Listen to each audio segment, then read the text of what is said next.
Ini parah nih. Seluruh keluarga Jokowi juga maaf memalukan. Gibran bodoh dan memalukan. Kaisang sama. Ibunya Iriana juga agak memalukan. Menantunya di Medan sami mawon. Mbak, Apa? daripada Mbak sibuk mikirin keluarga Pak Jokowi, toh Pak Jokowi juga sudah menjadi rakyat biasa sekarang, udah hidup bahagia. Jadi buat apa lagi mikirin keluarga Pak Jokowi? Mending kita joget aja yuk. Artinya apa? Berhubung saya nggak bisa joget, nah mending Mbak yang joget, saya yang main musiknya gitu ya. Siap? Tentu. Jangan lupa yel-yelnya dulu Mbak, silakan. Ton. Ya. Ton. Ya. Kacau nih guys. Mantap Mbak, mantap.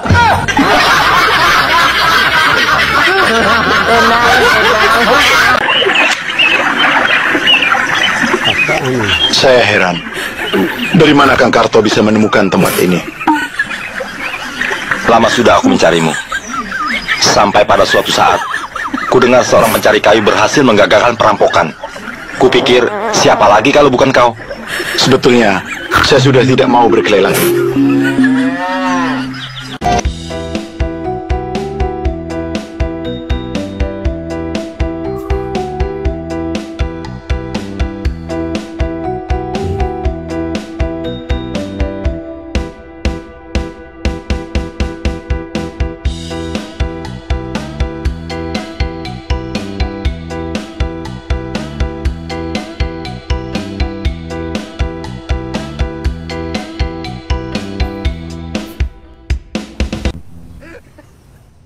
Hai, jumpa lagi dengan saya. Kali ini saya akan membahas tentang ajian yang dimiliki oleh orang-orang ini. Di antaranya yang pertama ialah yang dimiliki oleh Dr. Deva, Amin Rais, kemudian Saididu, Egi Sujana, Roy Suryo, dan lain sebagainya. Ternyata mempunyai 3 ajian. Ajian yang pertama ialah ajian Radwi Isin. Itu ajian yang pertama. Ajian kedua ialah ajian Sukahalu. Itu Dr. Deva Sukahalu. Dan ajian yang ketiga ialah Suka Berbohong. Itulah 3 ajian yang dimiliki oleh mereka. Dan kalian mungkin tidak memiliki ajian semacam itu. Sekian dari saya. Salam. Ya guys, bagaimana setelah tadi beberapa menit menyimak parodi ngakak dari para gelandangan politik? Apakah kalian terhibur? Kalau terhibur, coba komen dan berikan alasannya. Nah, video saya berikut tentu terkait dengan si Hasto yang menurut saya seperti seorang pengecut. Ketika itu, di saat dia ditetapkan sebagai tersangka, dia bilang sebagai warga negara yang baik, kita tentunya taat hukum.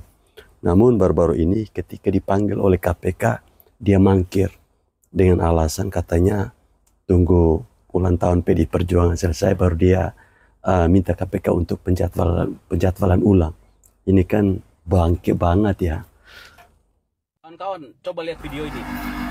Saudara Sekjen DPP PDI Perjuangan, Mas Hasto Kristianto belum dapat memenuhi panggilan KPK hari ini. Oke, udah nonton ya. Jadi gimana ya menurut kita ya? Enak juga ya.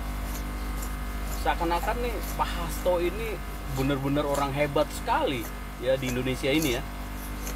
KPK aja bisa ditentang loh.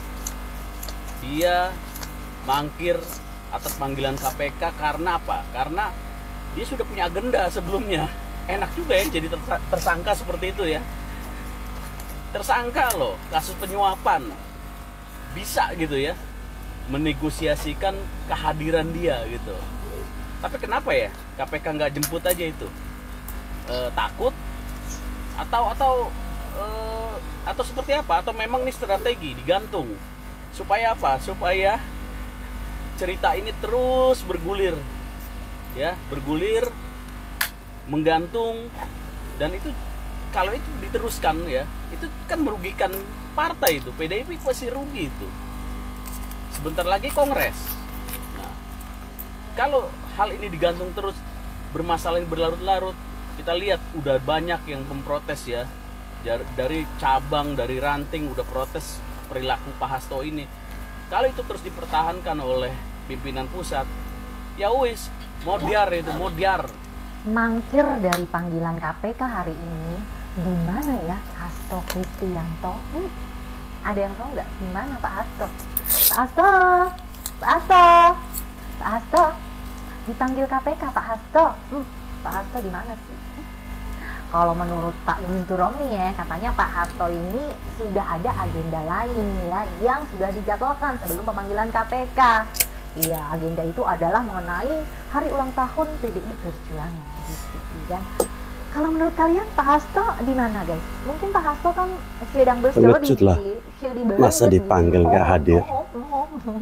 Atau Pak Hasto memang lagi sibuk banget ya kan? Mungkin menyelesaikan syuting puluhan video itu ya, yang katanya akan menggegerkan jagat raya ini gitu ya. Ya walaupun udah 10 hari nih, udah 10 hari kagak ada satupun videonya yang rilis gitu ya. Ya udahlah, dimanapun Pak Hasto, Pak Hasto dipanggil KPK, Pak Hasto dipanggil KPK, Pak Hasto. Om Hasto tidak memenuhi panggilan KPK. Om Hasto jancok. Hari Senin 6 Januari 2025 ini ada beberapa berita yang jadi bahan pembicaraan masyarakat dan netizen. Ada tentang hari pertama makan bergizi gratis mulai dilaksanakan oleh pemerintah di 26 provinsi. Ada lagi berita pelatih sepak bola Sintayong diberhentikan oleh PSSI. Dan ada berita tentang Om Hasto Kristianto, Sekjen PDIP yang mangkir dari panggilan KPK untuk penyelidikan kasus suap yang menempatkan beliaunya menjadi tersangka. Kenapa Om Hasto tidak datang? Kan Om Hasto bilang Om Hasto ini dan partai PDI Perjuangan sangat menjunjung tinggi supremasi hukum. Om Hasto juga bilang meneladani perjuangan Bung Karno yang dengan gagah berani keluar masuk bui demi memperjuangkan kebenaran. Hasto kan juga bilang katanya muridnya, tapi baru dipanggil buat memperjelas statusnya si kok udah manggil toh Om. Kan jadi kelihatannya kayak Om Du dan gak gentle gitu loh. Tim pengacara memang bilang ya, katanya Om Hasto minta waktunya di-set lagi kalau bisa setelah ulang tahun PDIP. Alah, nggak usah sentimental gitulah Om. Gagah dikit gitu, datang dan hadapi proses hukum. Mosok ngaku muridnya Bung Karno tapi ngeles, nggak asik lah Om. Lagian kan Om juga bilang punya senjata pamungkas yang Yahud, yang katanya bisa bikin politik Indonesia hancur-hancuran. Senjata yang katanya disimpan sama Tante Koni di Rusia. Jadi kurang keren apa lagi sih Om ini? Datang aja, nggak usah ngeles, nunggu ulang tahun partai segala. Kan kesannya jadi tidak menghargai supremasi hukum karena mengedepankan kepentingan pribadi daripada terlaksananya proses penegakan hukum Om. Takut ya Om? Takut kalau habis diperiksa terus nggak pulang lagi, bablas ditahan gitu. Walah, kalem aja Om. Ketimbang cuma ditahan doang, masih belum ada apa-apanya dibanding Bung Karno yang sampai dibuang dan diasingkan ke ND dan beberapa penjara lainnya. ND itu di Nusa Tenggara Timur ya guys. Jangan cuma jadi atlet doang, ngaku-ngaku jadi murid tapi tidak meneladani gurunya. Pripun tau Om. Mbok nggak usah terus-terusan mikirin Pak Jokowi sampai harus cari cara buat mojokin, nyerang dan ngejatuhin. Woles aja Om, fokus aja untuk membuktikan diri Om ini pantas dipidana apa tidak. Kalau ternyata tidak kan beres Om. Jangan mengotori pikiran dengan halusinasi dan fantasi yang serem dan aneh-aneh Om. Jangan paranoid, merasa dimusuhi atau dikorbankan. Jangan merasa negara ini dipimpin sama rezim otoriter yang kepingin jatuhin si Om dan partainya si Om. Gak ada itu Om. Gak ada penting-pentingnya juga ngejatuhin si Om dan partainya si Om. Manfaatnya apa buat bangsa ini? Berkhayal boleh, tapi yang indah-indah aja. Jangan berkhayal jorok atau serem. Itu malah ngotor-ngotorin pikiran Om. Kalau Om Hasto nggak salah, percaya Om, pasti Om Hasto akan terbebas dari situasi yang nggak enak ini. Habis itu, kontemplasi dan introspeksi diri Om. Hitung-hitung detox, biar yang kotor-kotor hilang. Kalau ngikutin ambisi, ngeri Om. Ingat, Om jadi sekjen, bahkan jadi manusia, itu cuma bagian dari sandangan kita di dunia yang temporer banget. Justru setelah semua predikat itu selesai, kita baru hitung-hitungan sama yang menciptakan dan mengirim kita ke dunia. Hidup itu kan investasi buat yang di sana nanti Om. Kalau saham atau poinnya cuma sedikit kan sayang Om. Mubazir, dikasih pangkat dan rezeki sama Tuhan, tapi nggak maksimal dipakai buat kebaikan. Gitu aja ya Om. Saya dukung Om Hasto datang secepatnya ke KPK, biar cepet beres. Sehat selalu buat Om, berkah dalam, semoga bermanfaat. Rayu. Ya teman-teman, ketika Hasto menyamakan dirinya dengan Bung Karno ya, yang dimana Bung Karno itu keluar masuk penjara demi untuk membela NKRI. Awalnya saya merasa bahwa wah ini keren nih guys, ini luar biasa nih. Ya, Hasto menyamakan dirinya dengan Bung Karno, jadi seolah-olah dia ini muridnya Bung Karno.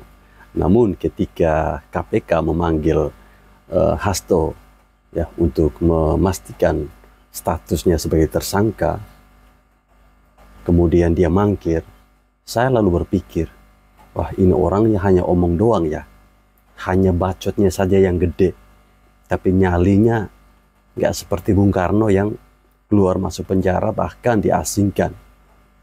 Lah si Hasto ketika dipanggil KPK, dia malah memberikan sebuah penawaran, kalau bisa jangan dulu deh, jangan sekarang deh, ya jangan sekarang, tunggu ulang tahun partai saya selesai, baru saya dipanggil bolehlah, ya baru saya dimasukkan di penjara bolehlah.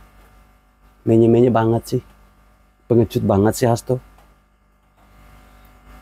Belum dipanggil KPK suara mulutmu besar, kayak ember, kayak deru itu. Kalau memang Anda merasa tidak bersalah, dipanggil ya datang. Takut kalau KPK panggil lalu masukkan kau ke dalam jeruji besi, atau gimana sih? Makanya jadi orang itu tuh jangan terlalu sombong, ya jangan merasa bahwa dirinya ini paling benar, tidak pernah melakukan kesalahan. Giliran sendiri membuat kesalahan dipanggil oleh KPK, malah mangkir, kabur pula. Jangan-jangan kamu kabur mau kumpul kebo sama si Harun Masiku itu, ya? Partai Demokrasi Indonesia Perjuangan itu nggak pernah move on gitu. Keterpurukan partai itu gara-gara ada 2-3 orang lah. Satu ketua umumnya, yang kedua Hasto Kristianto, yang ketiga Deddy Sitorus. 3 orang inilah yang bikin hancur partai itu. Mereka dengan membabi buta menyerang Pak Jokowi. Masyarakat itu bisa bodoh dengan statement-statement pernyataan mereka yang seolah-olah menempatkan diri sebagai orang yang dizolimi. Tapi mereka nggak pernah hitung berapa besar kontribusi Jokowi bagi kebesaran partai. Sampai naik berapa kali, 2 kali memenangkan Pilpres. Jadi partai pemenang terbesar, itu luar biasa loh. Kalau bukan Pak Jokowi juga punya kinerja yang baik, ya lepas dari kekurangan-kekurangan yang ada, tetapi mayoritas masyarakat Indonesia mengapresiasi.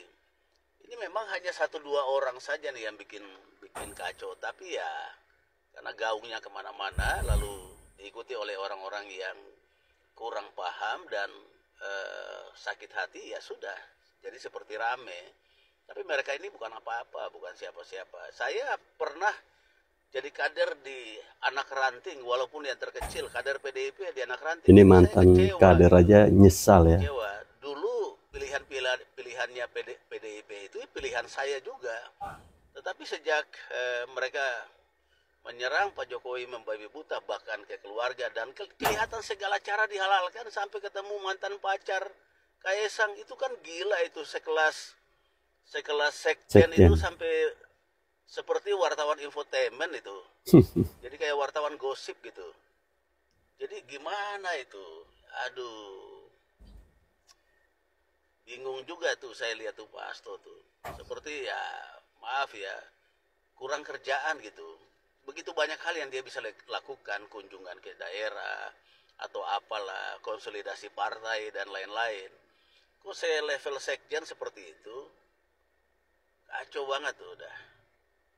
Ya kalau investigasi yang sifatnya hubungan gitu ya, pribadi asmara, ya sudah ada lah bagian tuh, infotainment tuh kerjaannya tuh. Jadi bingung sekali ya, saya level Hasto seperti itu. Deddy Sitorus juga, aduh, itu gimana tuh Deddy Sitorus itu? Gak tahu dia terpilih di DPR apa enggak itu, kayaknya nggak terpilih ya, kurang tahu juga tuh. Ya sebagai orang yang pernah sebagai pengurus ya di level terkecil saat itu ya, sekitar 20 tahun lalu deh ya, kurang lebih 20 tahun lalu saya di anak ranting PDIP di salah satu RW ya di Jakarta Barat. Ya sangat menyesalkan. Nah ditambah lagi dengan itu lagi, mereka bawa-bawa itu si satu siapa lagi tuh, yang perempuan tuh, Koni Bakri ya namanya tuh. Itu pengamat internasional kok jadi kayak oposisi ya. Pengamat militer internasional, ya sudah fokus saja di bidangnya. Jangan campuri yang memang urusannya itu sudah jadi bagiannya partai. Ya bingung juga nih saya orang-orang ya. Banyak orang yang akal sehatnya hilang tuh ketika menghadapi Jokowi. Pokoknya yang benci Pak Jokowi rata-rata itu sudah kehilangan akal sehat. Benar. Setuju ya guys? Ya, ada kekurangannya, ada Pak Jokowi itu ada kurangnya, ada. Tapi mayoritas yang dikerjakan tuh bagus. Ingat ya, Pak Jokowi nggak pernah jual Indosat, Megawati jual, ya kan? Nah, Pak Jokowi mengangkat nama Indonesia di mata internasional. Ya, banyak sekali. Dia mengembalikan itu aset-aset negara, ya, yang dikuasai oleh pribadi dan kelompok. Dia kembalikan. Terlalu banyak Pak Jokowi buat, terlalu banyak. Cuma sedikit kelemahan itu di blow up sedemikian rupa, sedikit kekurangan di blow up sedemikian rupa sampai ke mana-mana. Ya, memprihatinkan. Kita ini mau maju apa enggak itu ya. Ya, mau maju apa enggak. Tapi memang sekali lagi saya sampaikan bahwa orang yang membenci Pak Jokowi rata-rata itu akal sehatnya tiba-tiba hilang. Ya. Dan biasa kalau akal sehat hilang itu lama-lama mulai mengarah ke depresi, lama-lama mengarah ya depresi itu gila. Satu tingkat di atasnya tuh gila udah tuh. Jadi memang kasihan ya, kasihan banget. Yuk kita lihat kebaikan orang, jangan pintar melihat keburukan orang, tapi kebaikannya kita nggak pernah lihat. Ya, oke guys, semangat. Terpampang, terang benderang dan jelas. Itulah kata yang pas untuk Megawati dan Partai Demokrasi Perjuangannya. Rakyat sudah pintar, bukan sekumpulan domba yang bisa digiring kemana saja kalian suka. Di tahun 2025 ini dan ke depannya, kehancuran partaimu tidak bisa terelakkan lagi. Ideologi Soekarno yang selama ini kau jual kepada rakyat negeri ini sudah tidak berlaku. Sudah tiba masa expirednya. Ya, Mamak Banteng yang terhormat. Betul memang. Jika Allah sudah cabut rasa malu dari diri seseorang, maka dia akan merasa tetap menjadi orang paling benar. Itulah dirimu dan partaimu, Megawati Soekarno Putri. Ya, kasus korupsi yang melibatkan semua kadermu dan dirimu sendiri tak bisa lagi dipungkiri dan ditutup-tutupi. Ideologi Soekarno yang kau bangga-banggakan dan yang kau jual selama ini kepada rakyat negeri sudah tidak berlaku lagi. Rakyat sudah mulai sadar dan paham apa tujuanmu selama ini. Memojokkan Bapak Joko Widodo yang tidak mau berkonsultasi, berkoalisi dengan para oligarki. Itu yang membuat kalian benci kepadanya, kan? Tapi Pak Joko Widodo tetap pada pendiriannya, bekerja dan bekerja untuk rakyat, membangun negeri ini. Bukan seperti dirimu dan partaimu, hanya pencitraan semata. Rakyat negeri juga paham bahwa Soekarno bukan segala-galanya untuk republik ini. Supaya kau sadar, Mamak Banteng, ya, bagi rakyat negeri ini lebih berharga dan lebih bermartabat mereka para pejuang kemerdekaan yang tidak merasakan dan mengecap apa-apa dengan kemerdekaan ini. Bapakmu Soekarno masih menduduki jabatan sebagai presiden di negeri ini, masih menikmati hasil dari perjuangan para pejuang negeri ini. Jangan terlalu kau banggakan ayahmu. Betul dia sang proklamator, tapi bukan segala-galanya dalam kemerdekaan republik ini. Sudah tak mempan lagi Megawati Soekarno Putri yang selama ini kau jual atas nama rakyat. Ternyata kau dan partaimu lah yang selama ini mempencudangi rakyat negeri ini.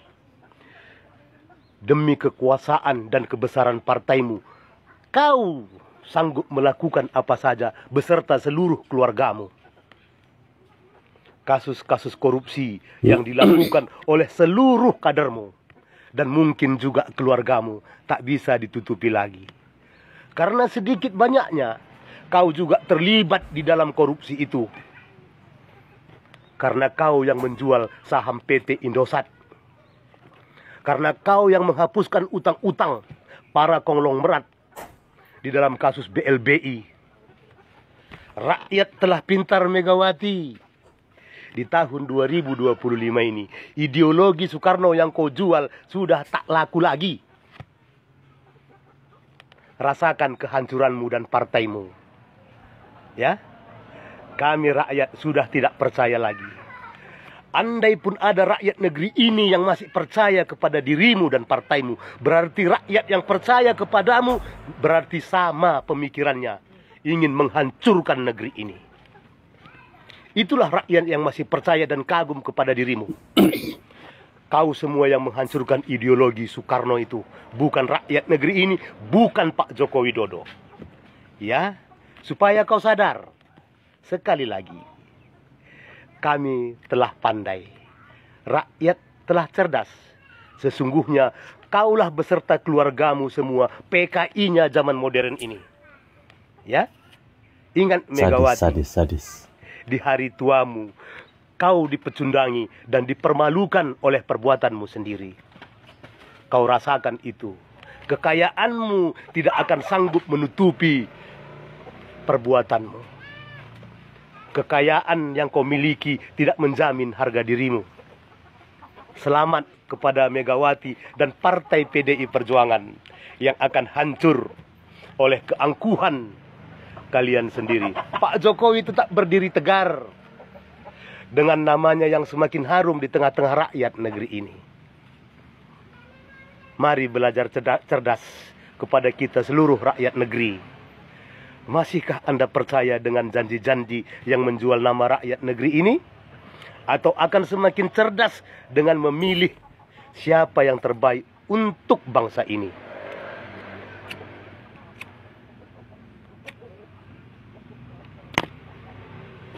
Jadilah orang yang mengerti dan bijak. Jangan gampang terlena oleh janji manis. Jadilah orang yang mengerti dan bijak. Jangan mau terlena dengan janji-janji manis. Ya, mendengar ungkapan dari seorang bapak ini, beliau katakan bahwa ideologi Soekarno itu hancur. Ya, dan yang menghancurkan ideologi Soekarno itu bukan siapa-siapa, tetapi cucu kandungnya, yaitu PD Perjuangan, kader-kader ya, oknum-oknum yang saya maksud ya. Termaksud di dalamnya itu ada Hasto, ada Deddy Sitorus, ada Ibu Megawati sendiri. Ya, selama ini kita sangat menjaga nama baik, nama besar dari seorang Soekarno. Namun ulah dan tingkah laku dari anak-anaknya ini membuat orang semakin tidak respect. Ya. Kemudian saya menanggapi satu video tadi di mana seorang bapak sampaikan bahwa rata-rata orang yang memusuhi Bapak Jokowi itu, mereka itu kehilangan akal sehat. Iya benar. Bagaimana mereka tidak bisa melihat ya pekerjaan-pekerjaan yang sudah dilakukan oleh Bapak Jokowi selama beliau memimpin bangsa ini. Ya, sudah banyak hasil yang dilihat. Tetapi hanya bisa dilihat oleh orang yang masih mempunyai akal yang waras. Kalau manusia-manusia yang di dalamnya tertanam rasa benci, mau sebaik apapun Bapak Jokowi, tetap buruk di mata mereka. Ya, 1000 kebaikan Bapak Jokowi akan hilang dengan 1 keburukan menurut mereka. Memang kita harus akui bahwa Bapak Jokowi bukan manusia sempurna. Ya, pasti ada kesalahan. Tapi harus juga kita akui di bawah kepemimpinan Bapak Jokowi, Indonesia ini jauh lebih baik. Ya, bahkan masyarakat benar-benar merasakan Presiden Republik Indonesia itu ada. Apalagi kami di Nusa Tenggara Timur. Berulang kali beliau datang berkunjung ke sini. Ya, bahkan pembangunan di Nusa Tenggara Timur sangat masif, sangat banyak. Jalan, jembatan, ya, semuanya ada. Jadi, apa yang mendasari kalian ini PD Perjuangan sangat membenci Bapak Jokowi?